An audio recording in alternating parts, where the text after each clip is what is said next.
Testing, can you guys see? All right, there you go. All right, hello everyone, Tran from Bevy. Thank you. Thank you so much for letting me be up here. I really appreciate it. This is actually my 4th organizer summit in the last 6 months. And I had this awesome opportunity to join the India organizer teams in person in India in February. And I'm telling you, these opportunities are just incredible for not myself, but for Bevy. The feedback, I know we're gonna have like an amazing feedback session later on. So here's what I promise though. I know you all are coming straight out of lunch. I hope you got some coffee, caffeine, whatever you need to get in your systems. And so I promise I'm going to keep my speaking session to 30 minutes, and then we're gonna use the last 30 minutes for Q&A. So just start brainstorming your questions, but I hope that in this session, that at least we'll cover a lot of the information that you need to know, right? Where Bevy's been, where we're gonna be going, and how are we going to make your lives easier as organizers. So speaking of which, can I get a show of hands? Who has used Bevy for 3 years or more? That's quite a bit. That's quite a bit. Who has used Bevy for a year or less? All right. And who has never used Bevy before? Awesome, that's all right, that's all right. Because this session obviously is for all of those who use Bevy, but if you haven't used Bevy, I definitely want to share with you who we are. I'm gonna speak to you directly, who we are, what we're about, and so you have like a little bit of context there. I do also want to make sure, right now I thank the team that we typically work with at Google, starting with AJ. I think I saw AJ somewhere in the room. He was in here. Kamal, thank you so much, as well as Rachel and Alfredo. These are the folks who have spoken on behalf of you all to make sure that they keep us accountable, give us good constructive criticism, in order for us to always live up to the expectations. And there's still a lot of work, right? There's a lot of work left to do. But what I'm here today is to kind of share with you, like at the end of the presentation here, is where we're going. And I'm hoping to actually get you all excited about exactly how we're gonna make your lives easier. So let's kind of get into it. I'm gonna skip over the slide real quick. All right, so before I kick off, just a little bit of background about myself. I've been with Bevy for just over 2 years. Before Bevy, I actually worked at REI. Who's familiar with REI, the retailer? So there's a handful of members here, I'm assuming. So as a product leader at Bevy, I worked a lot on our e-commerce, but then you're like, what's your connection to community? And what are you doing with community platform? But a huge chunk of my time at REI wasn't just helping lead our product there. I actually was a business leader for what we called our outdoor experiences. And the REI Outdoor Experiences is a set of programs that we ran in the local markets to engage with the customers and members outside of retail. How do we engage with them through the outdoors? So that's through outdoor classes, REI adventure trips across the world, just day trips like kayaking. And so I ran a team of folks out in the field, and a huge part of my job was not just training them on the programming piece, but we had to bring the operations, right? So what systems did they use to create the events? What systems did they use to get the members to register? And I can tell you, I was the brunt of a lot of feedback. We had an ingrown system. It was difficult for a lot of our teams in the market, and I heard about that. And so getting the opportunity to come to Bevy to work at a scale of delivering platform to all of you as organizers is something I've done for years at REI, and to improve that.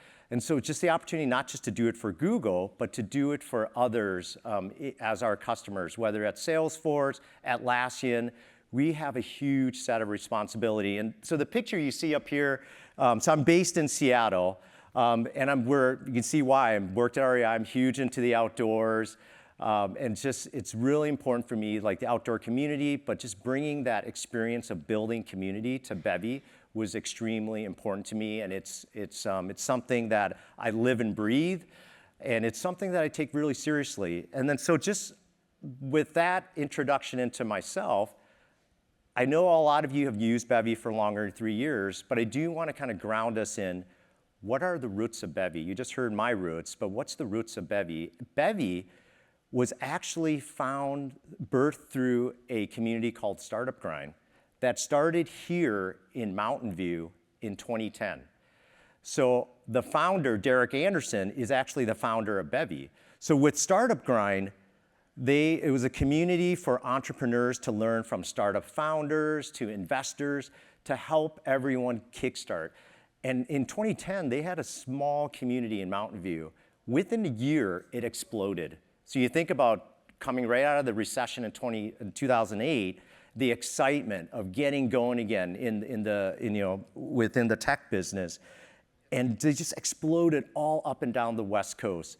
They soon outgrew all the systems they were using, whether it was Eventbrite or other mechanisms they were using to organize events. They weren't getting any of the data. And Derek, as an entrepreneur, was like, I need to build my own system. So hence, within a few years, they grew across the United States. This problem was becoming a massive problem for them. It was costly to use Eventbrite and all different sorts of platforms. So in 2016 is when he started to have he started to build the vision for a community platform that allowed you to scale through organizers like yourselves, but also get all the insights and own all the data and understand who your members were, which programs were your most successful programs. So fast forward to now, if you could go back to one slide, I kind of got ahead of myself. But today, Startup Grind, going from a small group in Mountain View, is in 17 countries with over 1,100 chapters and nearly 400,000 members. They are doing this through a 5-person central team that it works remotely, but through 5 people, they're able to activate hundreds of organizers across the world, and they could only do that through Bevy. So that just kind of started this whole momentum of us being able to gain the trust of a lot of other communities. Trailblazers was one of our first customers to sign on board and allow us to help them scale their community.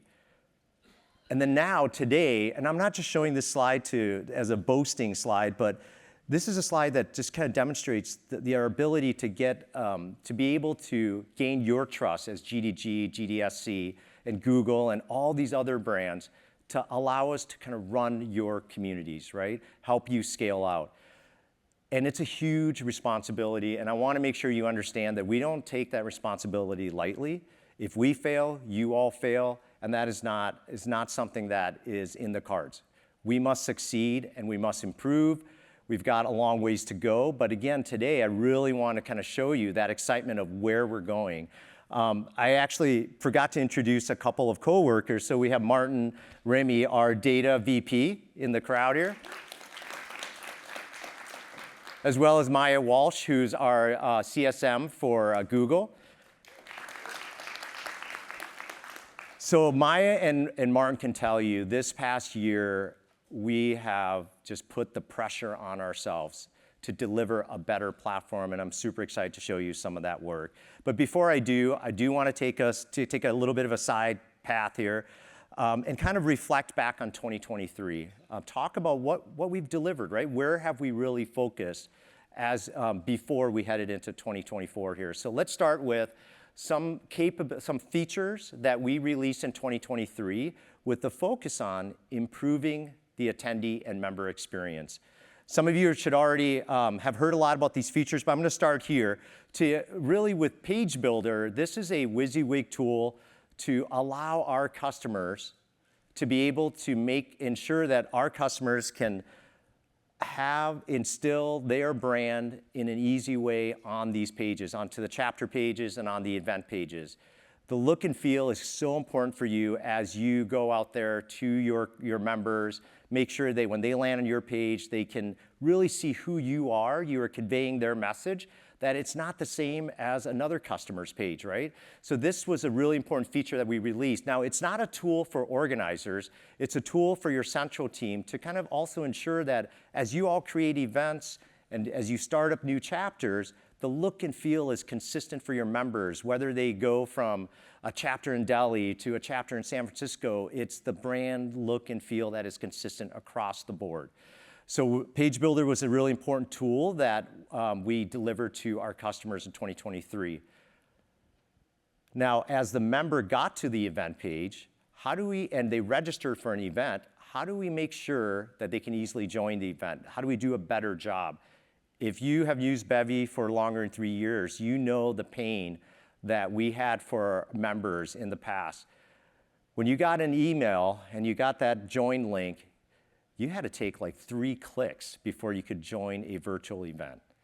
It's just a horrible experience. So this past year, what we deliver is what we call one-click join experience. If the virtual event is live, you go to your email, you click on it, it takes you straight into the virtual event. So I'm going to demonstrate that later if you haven't seen that or if you hadn't noticed it, because I know a lot of times as organizers, you're busy creating events and you might not have experienced that yourself. But this was a really important feature for that fact, right? Now, what happens when you get into the virtual event? So right now, across all of our customers, I know it varies within Google, but there's still a 60% of events are virtual and 40% of events are in person. Now we're not slowly, but we're quickly kind of like shifting towards more and more in person. But the data for us, the usage data for us shows that virtual events are extremely important to our customers still. So in 2023, we made sure that we overhauled and rebuilt our virtual platform. The first virtual platform we had out there, I'll just say right now, transparently, it was horrible, awful. Broken experience, the reliability was horrible, the video quality was horrible, and especially for global events, when you have people joining from North America, joining the same event as someone in Asia joining the same event, you had different levels of reliability. And it was something that we knew that, with the dependency on virtual events, it was extremely important for us to rebuild this platform. So Bevy Virtual Meetup was released to you all, I believe, in October. It was released to most customers in the early fall, but October, you all got it. So who has ran a virtual event, let's just say since December of 2023? Okay, so a handful. I know a lot more folks have used Bevy, so if you haven't run a virtual event on the new Bevy Virtual, I highly encourage you to check it out. Run a test event, check it out for yourself.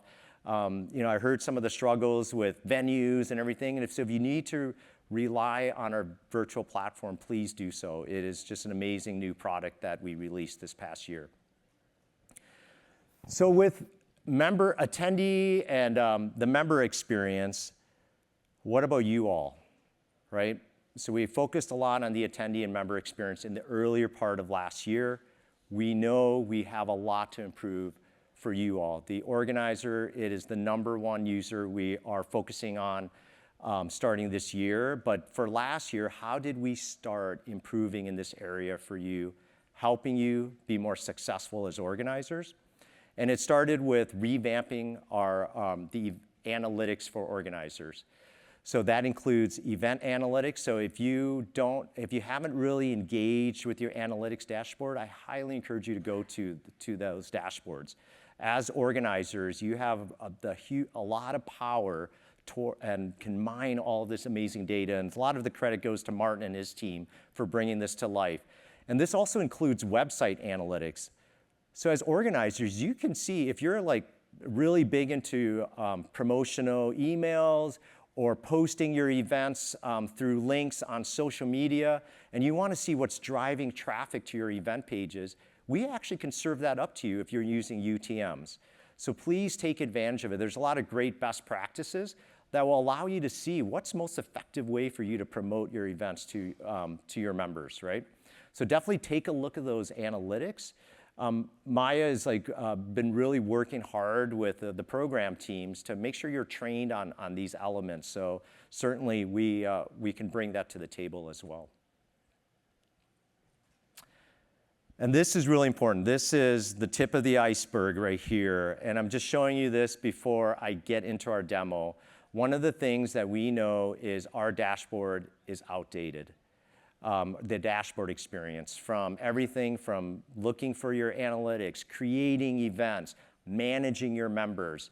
We know that this tool is outdated, you all. So we started to revamp it, restyle it, but that's not enough. We knew at that time in the summer of 2023, we needed to do something different.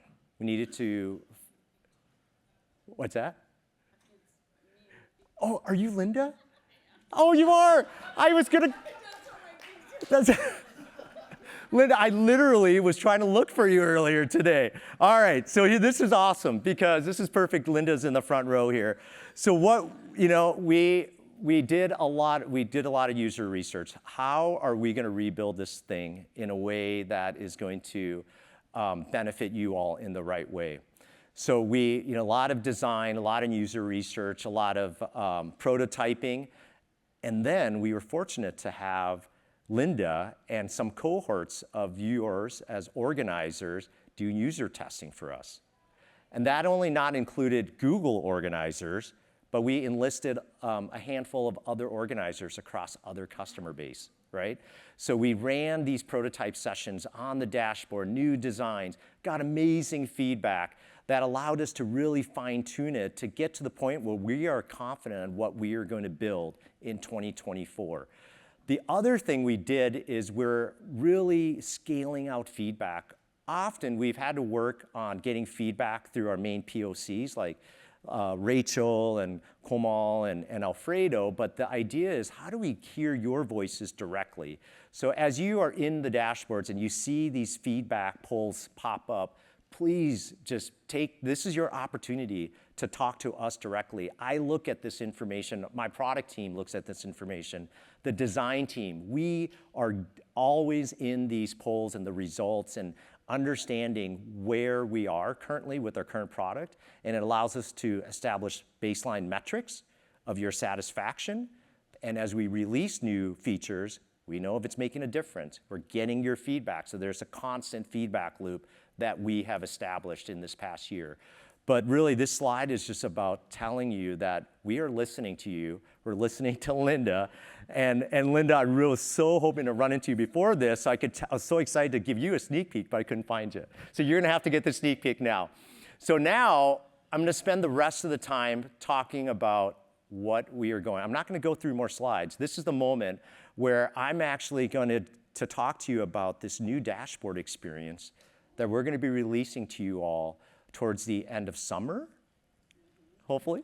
But before, I got to set up some caveats here. What you're going to see is more of a bare bones, like it's already in production, so that we can start testing it out on users. It's not a prototype, you all. This is real. This is a live demo. I'm putting myself out there. So if it fails, sorry, but it won't. It won't. But I hope that you see it, you get excited about it. There's a lot more to be built. You're not going to see complete parity of all features, but you will see exactly where we are headed with this product, and I'm super excited to show it to you. So with that, let's bring it to life, and I'm going to transition. So if we could go ahead and go to the demo slide, and let's get into it here. All right. So just imagine that you're an organizer and you log in, and you land on an overview page for your chapter. Right? So this is just imagining this overview page. This is it's a brand new chapter. We've created this chapter for this Cloud Silicon Valley group. What you're noticing here is we're already starting to integrate AI into our platform. And the whole idea is that just AI generation specifically. Sorry, let me be specific. It can go anywhere, right? Let's just be real. This is all about AI generation to help you, make it easier for you to create events, come up with ideas. So the first thing I want to demo here is you land on this page. If you had events, live events, this is just like your home page for your chapter. Your live events will be listed here if you had some. But if you're ready to create events, you can first start with, listen, I've got a bunch of these suggestions from through the AI. It knows what events you've done in the past, and it knows what's possibly worked out well. Based on your chapter description, it knows what you're targeting. So literally, actually, let me do this real quick. So I'm going to open up the chapter page, ignore the URL. And I literally created this this description right here, right? I just kind of created it just to get things started.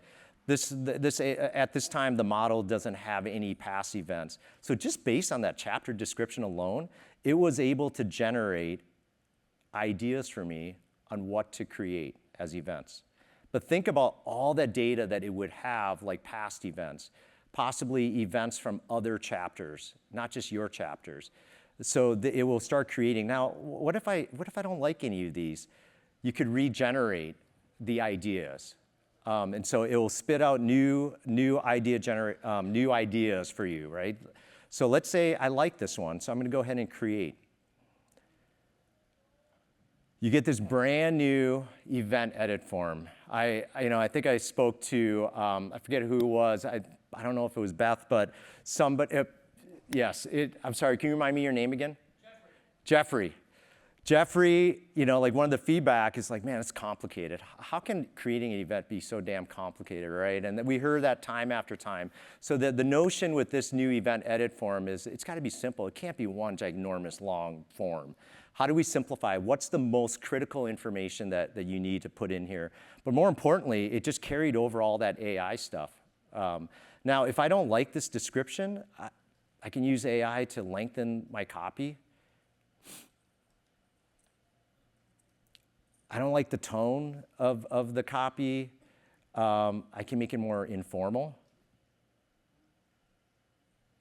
So this is just, again, this is basic AI generation, and Martin's going to tell me, what do you mean basic? So it's a lot of modeling work in the behind the scenes that allows you to bring us in. Now, you certainly, if you started from a blank slate, you would have had a prompt that you could actually enter in your own, your own needs. So I'm just I had created a prompt here. Actually, I'll get to that. I don't want to mess this part up. Let me just show you a couple other things. The other important thing here is that we're not going to require every single bit of information on this form before you can actually publish the event. And the reason why is that we've heard it from you all. It's like, I just want to create a promo page for my event, right? I'm not ready. I don't have all the RSVP detail. I don't have all the venue detail. I don't even know what time. I know the date, but can you just at least let me put up a page so I can promote my event? I can start sharing it out, save the date, whatever it is. We are going to bring that capability to you all. All right, so this is going to be embarrassing to show, but I have to show it because it just shows you like we are. It's not just the big boulders like AI, but it's the small things that you have been dealing with. Image upload that allows you to, let me go to this one.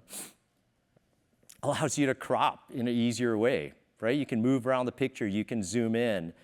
Just a more simple, simple way of working with your event. And then that allows you to just, it just eases the pain. So I just wanted to bring this up. Again, this is a very simple functionality. It should have been in there before, but it's just proof that we're looking at the details too. We've heard the feedback, and it's not just the big, shiny, sexy things like AI that we're bringing into this new experience. So I'm going to go ahead and publish that. So let's go to, you published this event. Now let's go look at it. Let's go look at it on the front end. Let's put ourselves in the persona of your members.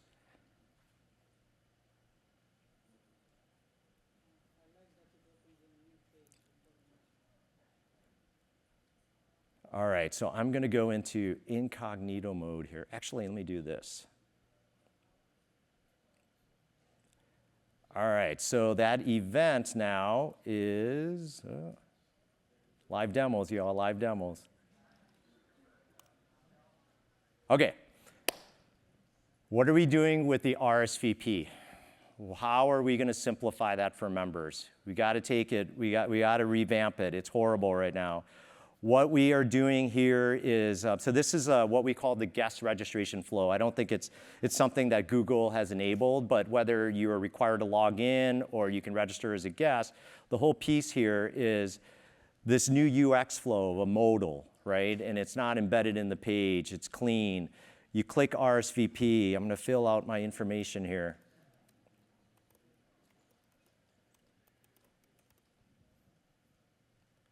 I'm going to RSVP to, and so I've got my RSVP confirmed. Let's say the event is live. because I just created this event. It's already live. It's a virtual event. So I'm going to go ahead and go into my email.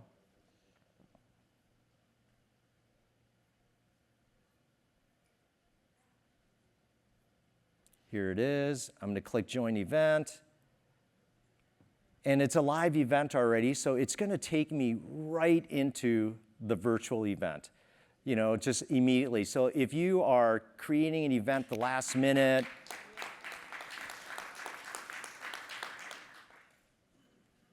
if I'm the presenter, I can enable it, and now just like that, I'm live into the event, right? It's just seamless. It's quick for the attendee.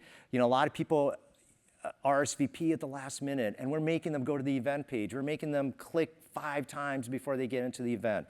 So it's just super exciting feature that we're bringing to everybody. So that's the RSVP piece. Now, something you might have just seen that you might have noticed before, you might not have noticed. But let me go back to your home page, your dashboard here. What's this AI discussion suggestions? What's that all about? So we have built discussions for our platform.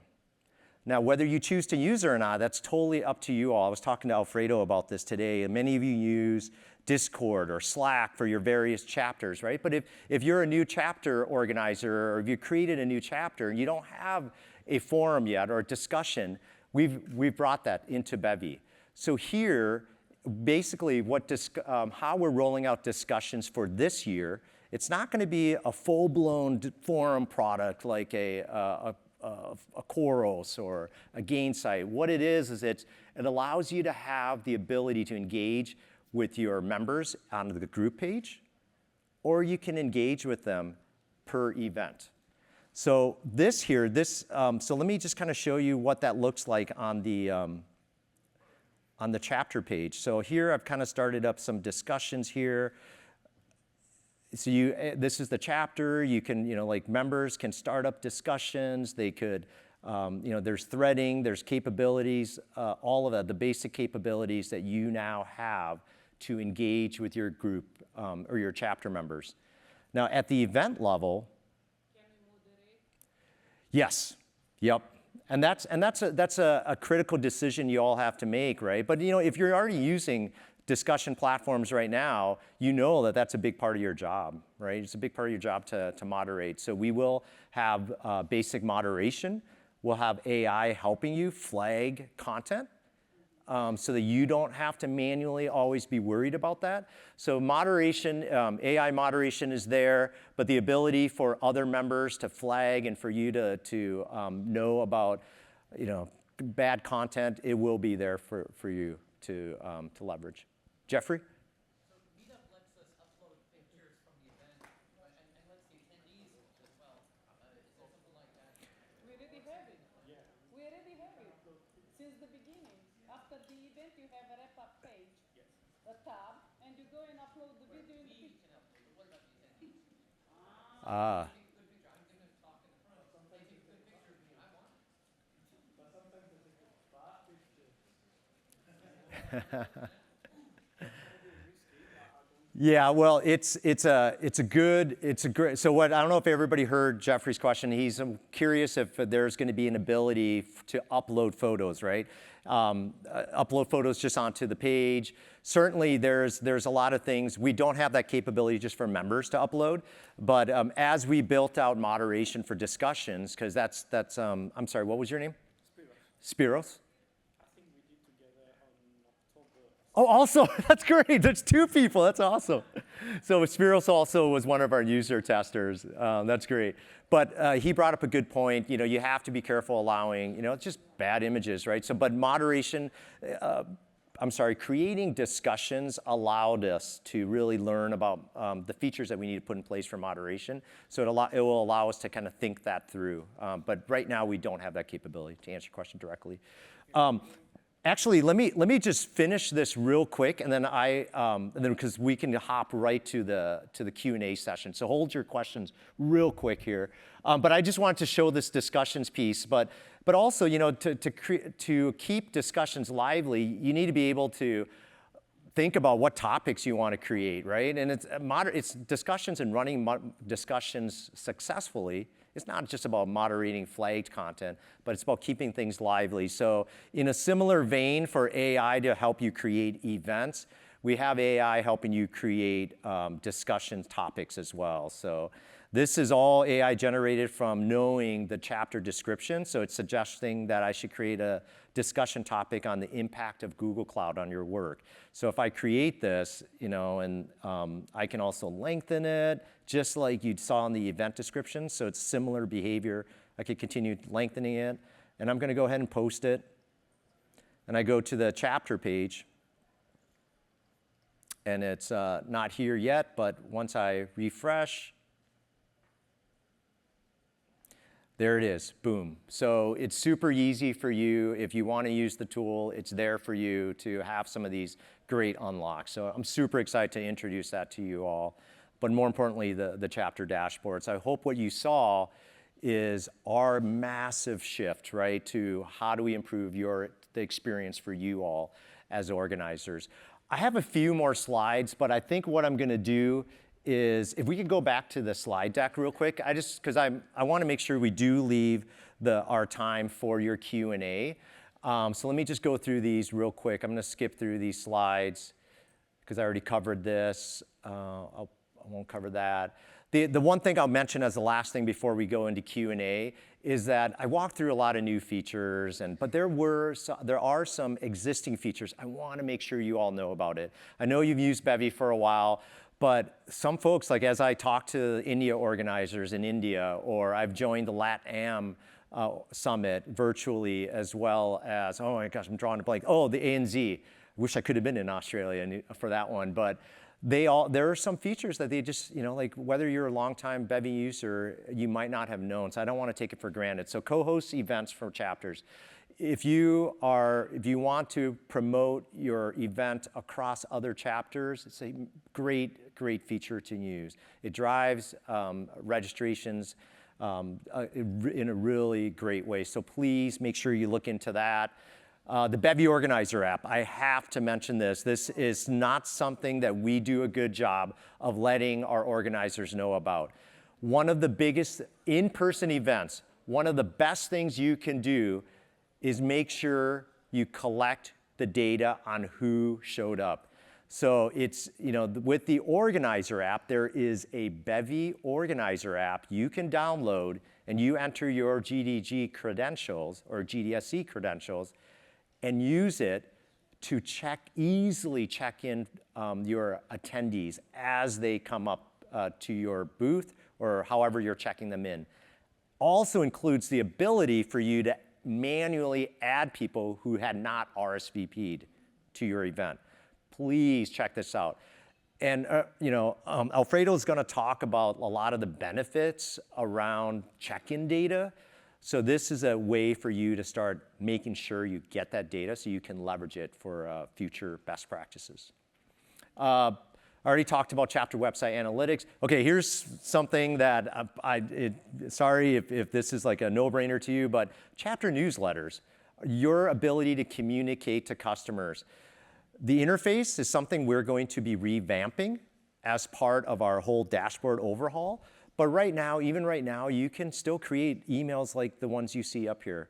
A lot of people don't know that you can add images to your emails because yes, our email interface is poor right now. But you can drag images right in, right? But For the events, people don't know that they can drag the yeah. How did you put pictures on your event page? Just drag it. And that's not their fault. We're just lucky that you knew how to do that. It's on us for not making that easier. So the whole point here is, please know that you can generate these beautiful emails right now, and we are working on improving the email interface as we speak. All right, so with that, thank you. Thank you, everyone. I really appreciate you letting me talk at you there for 30 minutes. I hope you saw some exciting stuff, and we'll keep you updated. We'll be working with the program team, making sure that you get updates as we get closer to how do we roll this all out to you, right? There's going to be a big change management, but I think it's going to be well worth it for you all to get onto these new tools and that you're excited to kind of start using it. So yeah, with that, we now want to leave the rest of the time. Maia and I are up here to do Q&A, and just like with the previous session, feel free to queue up at this microphone right here and just fire away. I'd love to get, this is the best part here, to get your feedback and hopefully answer most of your questions. If you could say which chapter and in which program too, that'd be super helpful. Yeah. Thank you. Hello, my name is Adam. I'm a GDSC for McGill University. Okay, nice to meet you, Adam. Nice to meet you. I really like the feature for discussions, especially like event-specific discussions. Would it also be possible to have something like a sort of FAQ, like quick way for event attendees to kind of know about maybe like sometimes the venue is hard to get to and they have questions, or like to kind of group these things up in a kind of FAQ feature with our page or event specific? That's a good, I can answer the location piece. So we are adding a feature where you could add details about a location, right? And so then that will show up right as a kind of like an instructional piece under the location. It was actually feedback from the user testing sessions that we got. It's like, like you go to, let's say Moscone, you're hosting an event there, so you got to go through the back door in the alley. How do our attendees know that? So it was feedback that we actually incorporated, and we're going to be pulling that in as a feature. But acknowledging your other part of your feedback is just FAQ in general. It's something we haven't done yet and we haven't really captured, but Maia's taking notes, and it's something we can definitely take back to our design team and look at that. Thank you. Thank you. Hello, my name is Aminat from Navarre College, GDSC. Hi, Nubia. What is the notification system for the discussion platform like? Do we get notified when a discussion is created, or after, within the thread, do we also get notified? Great question. I feel like I planted you for that question too. So as part of our discussions work, literally it's going to be released here towards the end of next week, is an in-app notification, right? So whether you are you're a member on the chapter page, but if you, let's say, I'm sorry, let me back up. So there's two personas I want to talk about: the organizer, moderator persona, and then the member persona. As an organizer, you're going to get notifications in-app telling you like, hey, there's a new post in your chapter. Oh, this post has been flagged. So there will be like if you imagine your profile picture kind of like up in the top right, there will be a notifications bell, right, with the number. So we will be, I didn't have that in my demo because we haven't released it yet, but that will be coming. But email notification will also be in place as well. And the coolest thing is we will be also releasing an ability for you to customize your settings. Like, how often do you want to be notified? Do you want to be notified immediately in-app? Do you want to be notified in a daily digest, in a weekly digest? So that will be a part of that. It's a great question. Thank you. Hello, my name is Faisal, GDSC from Holt International Business School. Hey, Faisal. Hello. I like all the, I gotta understand all, later, I gotta understand all the. It's from my mom. Okay, all right. Thank you. I was thinking, can we have more core team permissions for Bevy, for the leads to be able to assign a variety of different permissions, let's say for the newsletter to generate events, because you've updated us with a lot, and it's quite a lot for the lead to handle all of that while also dealing with events and sponsorships as well. Granular permissions. Could you give me another example of how, like what kind of granular permissions would do? For leads to be able to assign for, let's say, this specific team member, or for a section of the core team to be able to publish newsletters, to be able to publish events as well. Maybe upload images onto the chapter website for Bevy. Okay. I see. Not I full see. permissions, but... Okay, that's something that is not on the roadmap right now, but something we can earmark. But it's also going to be probably dependent on the program team, the central program team, and how they want to. I think I would love to follow up with you, and also whether it's Alfredo or somebody else to kind of understand more around that, because what we don't want to do is have it so restrictive. But I think you're asking for flexibility. So as the lead organizer, you're able to delegate. Yeah, delegate. understood. Okay. Just a couple of other things for the join chapter button on the Bevy page for a new user who's not even acquainted with the Google developers community. When they first create an account, when they click the join us button, it creates an account for them. But then after that account is created, it doesn't join them immediately as well. They have to click on it again. And I'm very inclined into making the process as easy as possible for the consumer. And sometimes some chapter members are lost that way. Oh, interesting. So let me reflect back to you to make sure I understand. They're not a member, right? Yes. So they're not logged in. They get to the chapter page in a non-authenticated mode. They see the join, they click join, and they're asked to create a profile. But at that point, when they join, they didn't immediately get added to the chapter. They have to click join. Yes. Got it. It's very easy to pick when they do the events and they don't see it and they don't join the chapter, they join. Okay, okay. Interesting, okay. Even- Sorry, thank you for, that is something I did not They realize. get added to the chapter, but they wouldn't get added to that event that started the process. Those are two separate things now, even, yes. Okay. So I think the takeaway for me is to make sure our teams are looking at both flows, that user flow, right? And understanding where the drop off is, like what's happening. Is it going all the way through? So we'll make sure we have somebody really look into that, test that out, because that should not be happening. And so if there's a breakage somewhere, To thank you for reduce bringing it up. the clicks as much as Yeah, possible and to right. make it as seamless for the consumer as much as Right, possible. right. The other thing is it possible for GDGs and GDSCs to co-host events together? Because that does happen every now and then. Yeah, you're not the only person. Thank you. We'll earmark that. What's that? There's someone upstairs too. Oh, okay.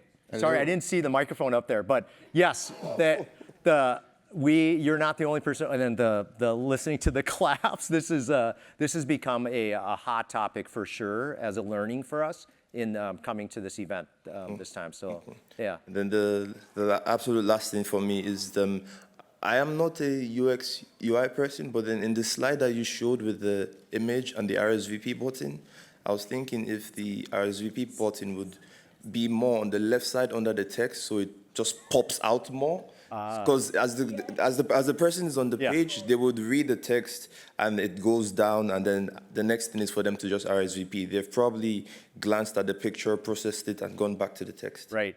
Here's the cool thing: is that was our designer's opinion. Now, if Google designers through Page Builder, they can completely change that. it. Yep, in the way that is reflective of what your brand wants and everything. Yeah. Okay. Yeah, absolutely. Right. All Thank right. you. Thank you. Appreciate it. And I'm sorry, I didn't notice there's a line up there, so I'll go to a couple people up there and then I'll bounce back down. You know, here. sometimes we got to be cool up here. Dan from GGG Chicago. Hey, Dan. Kind of in line with what I don't remember your name just asked. Sorry. With the essentially having two instances of Bevy within Google, is there ever going to be a way for kind of organic growth from the GDSC and GDG and sending emails between the two so that we can then promote, like if someone's at a college and not having to do co-hosting, but like if it's a topic they're interested in, and I see Kamal with a mic ready to respond to me. Don't worry, I'm not even done with my questions for these guys, but you go ahead. No. I want to make sure that, the reality is there's a relationship, right? And shared ownership between decisions that are made on the Google side. Bevy side is a collaboration, so I just want to make sure that the support is here and I can speak to some of those contextual things. Yeah. So finish your question, and then I'd love to chat a little bit about the GDG, GDSC kind of decision making and just share some context. Well, I That'll be guess then helpful. you might be able to answer the next one, which I was going to save for the next session. So, in that case, you ready? What are other features that other communities use that you think we should be using that we don't even know about, and why, Kumal, have we decided not to use those? So I'm going to work backwards on a couple of things. You take center. So I'm going to be quick because I don't want to take away from this, but I do want to quickly touch on a few things. So first, there was a question around co-hosting between G2G and GDSC. So this is, the challenge is there are two separate instances, right? And that is not a decision on Bevy's side. That was a decision on our side based on where the programs were back in 2020, right? The reality is we're evolving, and I don't know what the future will hold, but that is actually something that's been very, very top of mind for us because there's also additional implications that come with that separation of instances. Specifically, being able to create awareness of, in an area, right, what other communities are around? Where are the GDGs? Where are the GDSCs? Are there Google developer experts? There's a really big opportunity on the table for us collectively, Google and Bevy, to think about our platform strategy and are there opportunities. So that is a huge opportunity. But if you think about it, literally 2 years ago, we couldn't even figure out how to get GDGs to co-host. So we tackled that first. This is next, and we're learning, right? As we unlock certain things, we learn a little bit more and we figure it out. But I can tell you, and Rachel, you can attest to me here, like there's a very, very dedicated effort to figure out how do we bring GDG, GDSC, GDE together in a more thoughtful way, because on the ground it's happening. And so if it's not happening internally, that's creating friction. So that I want to acknowledge. Did that answer your question around the instances? Sure. I feel like you did a pretty good job. What do you guys think? Yeah. Thank you. That sure is the best you're going to get out of I will take it. So the second part Hopefully well that enough. Dan asked around future plans, right? Hopefully that addresses that. And Rachel has a new role in the last 4 days. I do too. And that's now looking after Google Developer Groups and Google Developer Student Clubs together. What that means is it presents us with an incredible opportunity to work closer, right? Like, I know it's a minor thing, but in a company really big, when you have separate teams, little things get missed. And this presents a really cool opportunity for us to think differently there. So I'm excited about what's to come. I can't give you all the answers right now, but at least I can say we are thinking about it, and it's the biggest thing on my mind right now. Okay, so my second question that I Around the asked? features? Yes. So I think we got to start with Bevy as to what they like at other communities, and then you can tell 100%. them why we can't have that.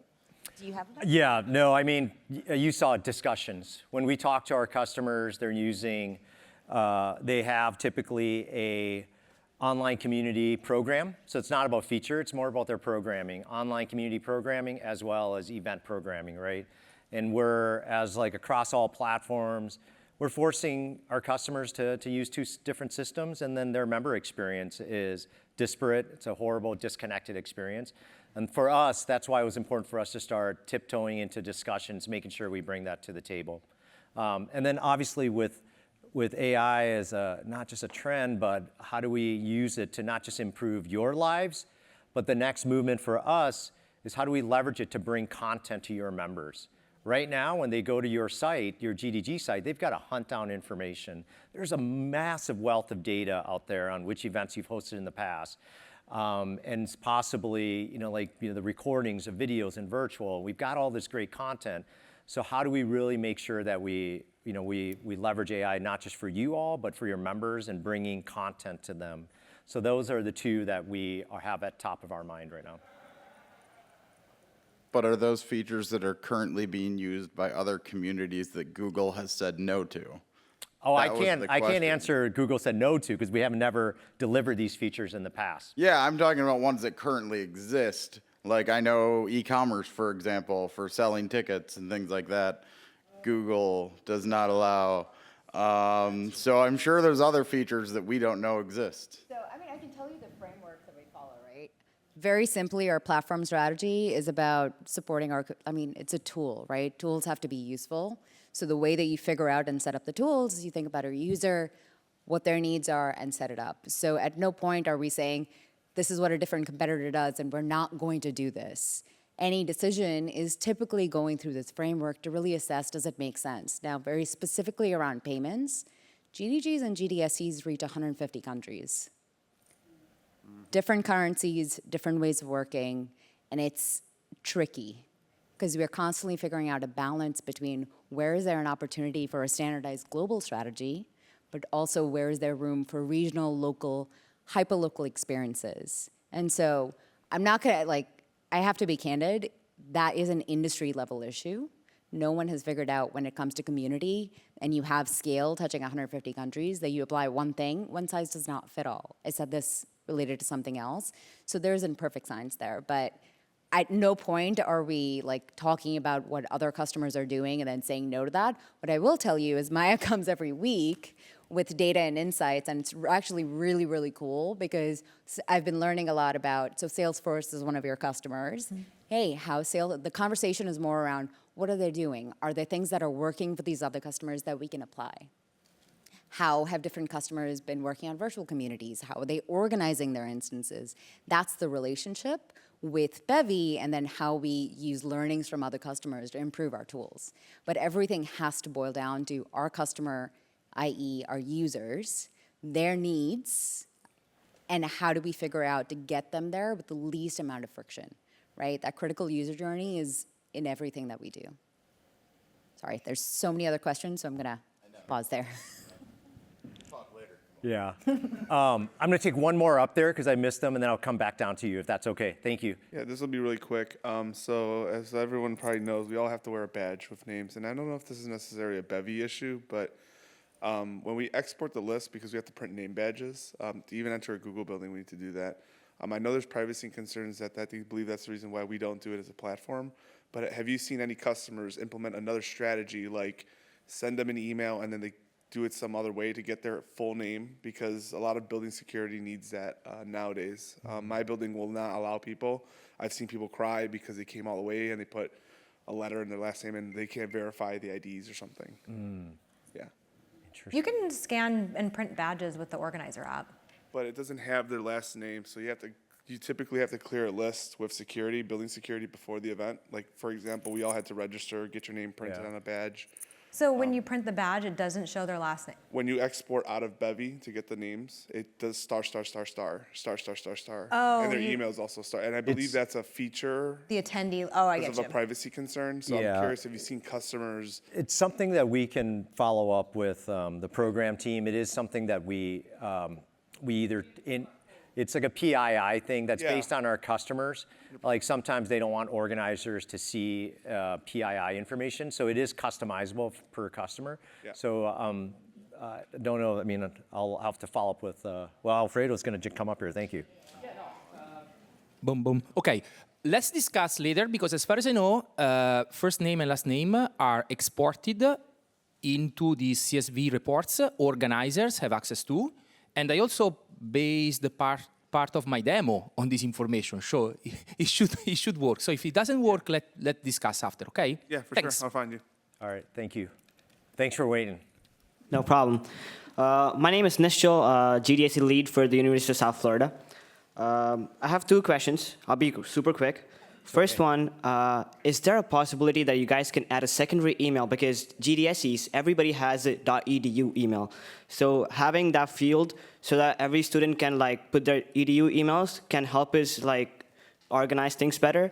And that could also lead, that bleeds into my second point, that do you guys plan on doing any sort of integrations to any other similar event management platforms such as campus groups or anything like that? Because I know most of our universities use campus groups, and we have to, by university policy, we have to use that. And as Google's policy, we have to use this, and it's like two different things we're doing at once, and it's the exact same thing. So if there's an integration that can like get both of these things together, then that would just be one thing to do and one less thing to worry about. Got it. So I'll answer the first question. So Maia, if you could collect that feedback on ability to add a second email in the profile, we can definitely look at that. The second question request is obviously a lot more difficult. Where we put our resources for integrations, and it's good. It's a good question. I think that we already struggled with one main integration that we need to do a better job of for most of you, which is Meetup. So we got to tackle that first and foremost, is improve that integration. There's a lot of pain and friction there. I think for the example that you have, I think instead of us, like the thought that we have had is how do we create a Bevy widget of some sort that other platforms can consume, right? Something scalable. So it's something we've thought about, but it's not, I'll be transparent, it's not on the roadmap right now, it's due to priorities. But it's good to hear that more of a direct use case from you on that. Got it. Yeah. And also, another thing is, if not the integration part, would it be possible to open up an API endpoint so that we can push attendees or event information from our community platforms from the university directly into Bevy, instead of having to log into the platform and like click through a bunch of buttons? We could just like write a script that does both of these at the same time. Yeah, it's, permissions for APIs, it's something we definitely would need to talk to, your central program team and then unlock that. For example, we've been working a lot with Evoku to open up our APIs to them and through APIs, but also webhooks. So I would say that if this is a platform that you all are wanting to unlock, it's not just the decisions with us, API permissions and webhooks and so forth. We'll need to work through your central team to unlock that. All right. Sorry, one last thing. Yep. So I'm really sorry, guys. So adding a secondary email with students at edu addresses could help us in a certain way. The way is basically all our university platforms has this ability to export the attendees. So we could basically get that and basically put that CSV file in here and say, check this column and match it to the secondary email to correlate the attendance. And for now, it could be a quick fix. Got it. Thank you. Thank you. Yep. Hello, hello. Hello. I will try to be quick since time is of the essence here. Skipping my name, but I'm not sure if this has already been addressed. Okay. It's been a while since I've tried.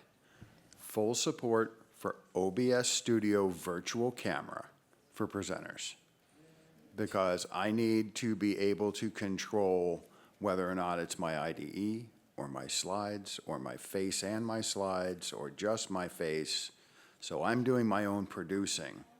But the last time I tried to do this on Bevy, it would not recognize that my virtual camera exists. Interesting. Okay. Which really just murdered my ability to do the presentation the way I needed to, because then all they could show was the slides.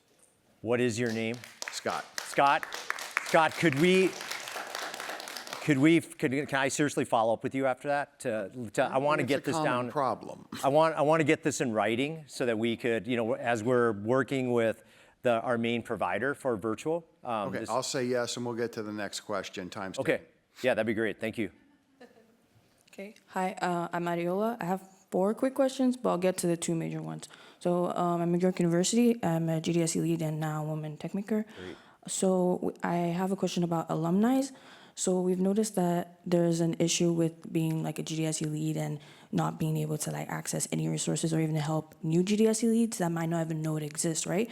So is there a way, like almost with a past event, you're able to see past core team leads and like integrate it, not just even with GDSE leads, but like core team leads, because they put in so much work. So it'd be great if they can at least still see that, or even like a GDSE lead isn't able to help, they could help, everyone can see it, and it makes it easier for people who are trying to just lead the events instead of having to lose traction and progress. Maia actually brought this up to me earlier, that there's a flow for alumni, if I would call that. And then there's this offboarding, but also onboarding of new GDSC leads. And I think that I think we're going to have a lot to learn into that flow, but it's also a programmatic thing. And I think it's a great call out. And so I don't know if, Komal, if you want to speak to that, but I think it's just a recognition that there's this passing of the torch, right? Yeah, and I know, Rachel, you're at the back, so do hold me accountable to this. I'm still figuring it out, but I think that's a really good call out, because we've had a handful of GDSE leads talking about knowledge lost year over year, right? And so the underlying gap that we're talking about is we're almost like starting from scratch each year, and I think you said it right. There may be an opportunity to keep that historical data, right? Because with GDG, programs are around for chapters are around for years. We kind of have that historical data, and leaders can kind of learn from that. So noted. I think let's talk about that offline. Yeah. I'll bring it up, Rachel. We can kind of chat through, and definitely let me take that as an AI, and then we can talk more about it in the coming weeks.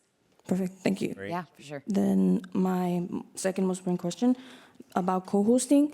So again, GDEs and women tech makers, they're individual people, they're not chapters. Is there a way we can co-host with them as well? Is there a way to also like integrate the different platforms like GDG sites, GDSC sites for co-hosting?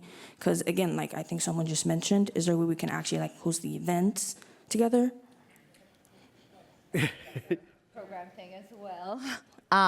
This goes back to my original point around the multiple programs, right? We've got GDG, GDSC, Women Tech Makers, and Google Developer Experts. The first two, group-like communities. The latter are more expert individual membership communities. Now, on the ground, collaboration is happening and a lot of integration.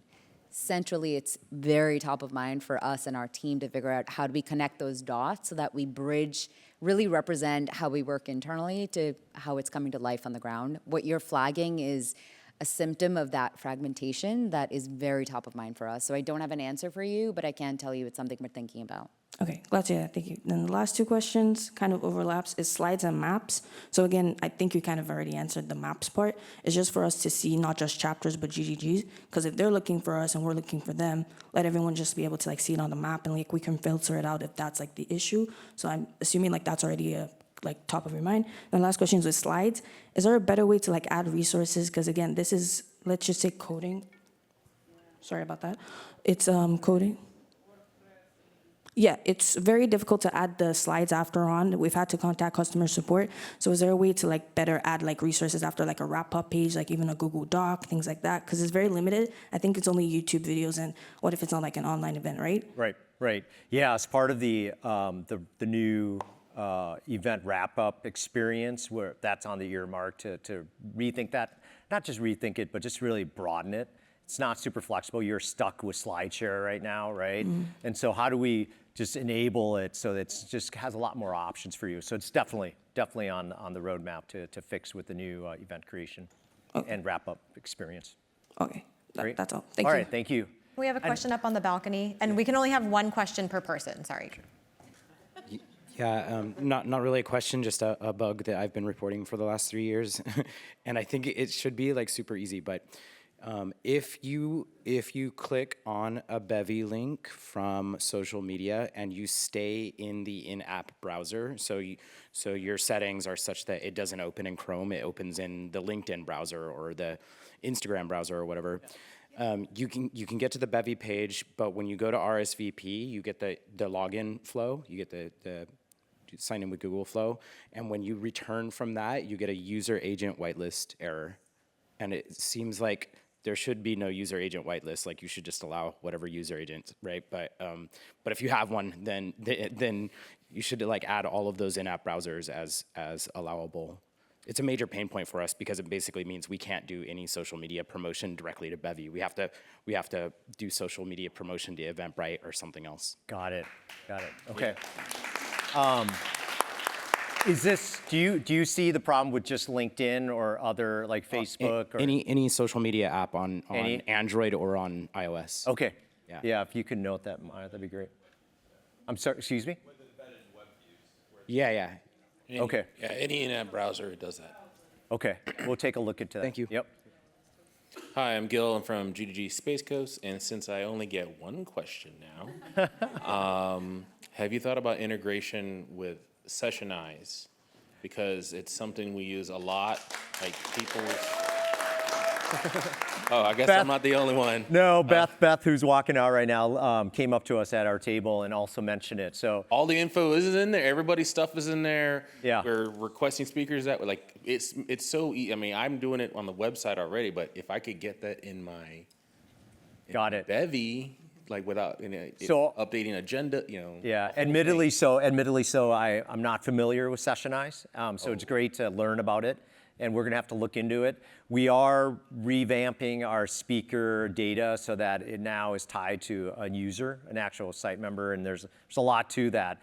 But as far as like looking at Sessionize, I mean, there's something that I would love to talk through with. I will say they have Alfredo. great APIs. You can. Yeah. Even for people who aren't companies, you can just consume it, and so. We'll have to look into that. Yeah, for sure. All right, Yep, thank it's you. a new learning for us. It's a standard for GDE. Okay. All right, thanks, Pat. Yeah, probably my question's already answered with that, but I'm Javi from GDG Central Florida. And Hi, basically, Javi. I was just looking to see if you guys are going to update that. I love to provide information for my members, so I love to add an agenda to it. And sometimes we have multiple days agendas and stuff like that. Yes. Your agenda feature, unfortunately, is very horrible. Yes. Once it's created, Yes. it goes all the way to the bottom. You don't Yep. have the ability to put it in the top of the description or anything like that. So I wanted to know, you guys working on improving that? Yes. Sectionalized definitely has a great way of creating agenda. So it's something that maybe you guys might take a look. Yeah, our design team, not just the design team, we're about to hit development on that. And so I keep saying this, it's part of the new dashboard, but it is. So speakers and agenda, everything that you are working with in the existing dashboard, we're not gonna port over as is. We're like literally looking at every aspect and figuring out what's worked well, what new design, and agenda, painful right now. And that's not just with the in-person agenda, but that's also with the Bevy Virtual Conference agenda. If you have hosted a Bevy Virtual Conference in the past, that's a separate agenda builder. How do we bring the two together, improve that experience, overhaul it, so it's on the docket for sure. Yeah. Thank you very much. Yeah, thank you. We can move it to the top of the page with Page Builder though, so. Yeah. We have but yeah, the layout on the page Yeah. is one thing, but the experience of building it Yeah. is poor, so totally. I'll take these two, I'll take one more down here and then go back to Dan and then take the last one down here. Okay. I'm Joshua from GDSC Minerva, Hi, San Joshua. Francisco. And I have one question, which is, so is there a one-time speaker persona? So basically, like some months ago, I tried to make a virtual event, and I create the speaker, like the profile and the bio on the page, but then I think before they joined the event, they still needed to create an account, and that sort of caused some friction. Yes, yes, yes. It is a massive friction right now. And when I spoke to us redoing the speaker, connecting it to an actual user profile, that will solve the issue you're talking about. So right now, when you create a speaker, they're actually not a user. They're just, it's like a cosmetic thing, so you can display that person on your event page. That's it. And so it's a big problem that's created. And if the speaker didn't RSVP, cannot join the event, if you have your RSVP is closed, they cannot even join. Right, right. So our effort right now is to clean that up, tie it to an actual user, automatically put them in the event wherever they're being a speaker, and to solve that. So we fully recognize that. Yep. All right, thanks. Yeah. Having a separate RSVP for the speakers especially, because if we close the RSVP, they cannot RSVP, we have to reopen. Yeah, just to make sure that happens. Yep. Thanks for your patience. I'm gonna go, Dan. You can let her go first. Okay. I'll go. Yeah. Thank you. He's gonna let you go. I'm sorry, I don't know your name. Okay, thanks, Yeah. Dan. Hi, I'm Dhwani. I'm GDSC from CSU, Dhwani, Los nice to meet you. Angeles. I have a question on, can Bevy provide the support for multi-day events? Yes, right now we do have a multi-day event functionality. However, it needs to be improved, especially with how we display time, right, for each day. How do you easily create an agenda for each day? Right.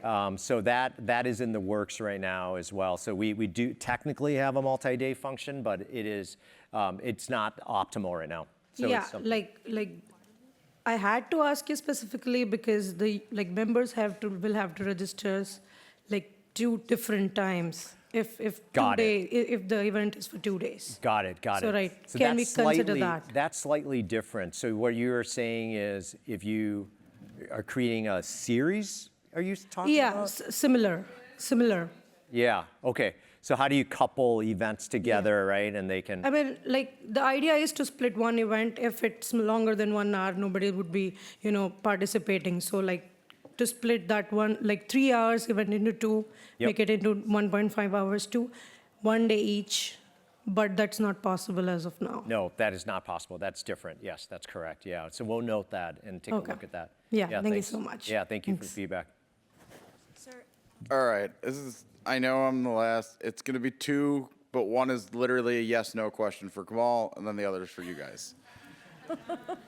Is whatever's happening with WTM, is that going to be another friggin' instance of Bevy? What? No. Okay. No, let me say that with more conviction. No. Thank you. You're welcome.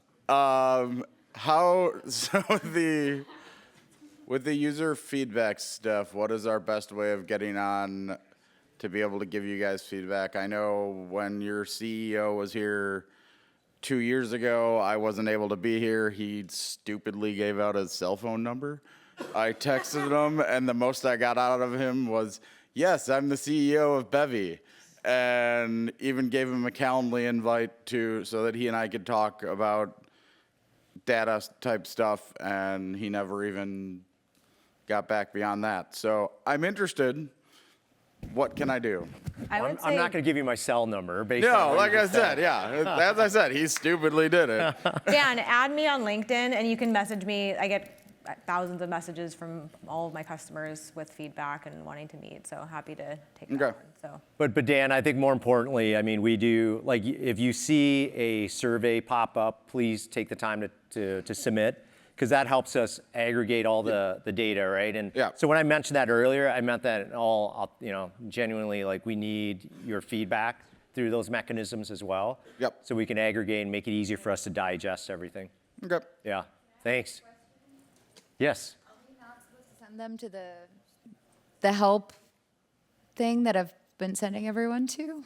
The help thing that you've been sending? Like, that generates tickets for you all, because I that should be the go-to channel, correct? for Oh, no, feedback? I think that's like, you mean the support issue? Yeah. Oh, no, I 'cause- think what Dan's talking about is more like just general feedback on how to improve the. So for what it's worth, one of the options on there is questions, feedback, and stuff. So I will say, as much as I appreciate you all wanting to be available, it's super important that the feedback is documented so that we can make sure that we can track requests coming in, hold not just Bevy accountable, but ourselves accountable to make sure that things are actually being turned around, right? So I will say, I think that would be great to make sure that in some kind of communication, we ensure that there's a very clear channel that feedback is coming through, because that was one of the biggest opportunities for us from 2020 to 2021, where organizers spent so much time giving feedback through verbatims and emails, and they were super frustrated that nothing got turned around. And that's why we created this intake system that is globally used by everyone. I hold my regional managers, everyone is held to the same standard. Corinna and Jeanette know this as well. If something comes up, you gotta write it down, because we need to be able to hold each other accountable to getting it done. Don't worry, still waiting on 2020 features. But my point is, let's just make sure everything is coming in the same way, right? You would do that with your attendees. I think it's fair to expect all of us to do that too.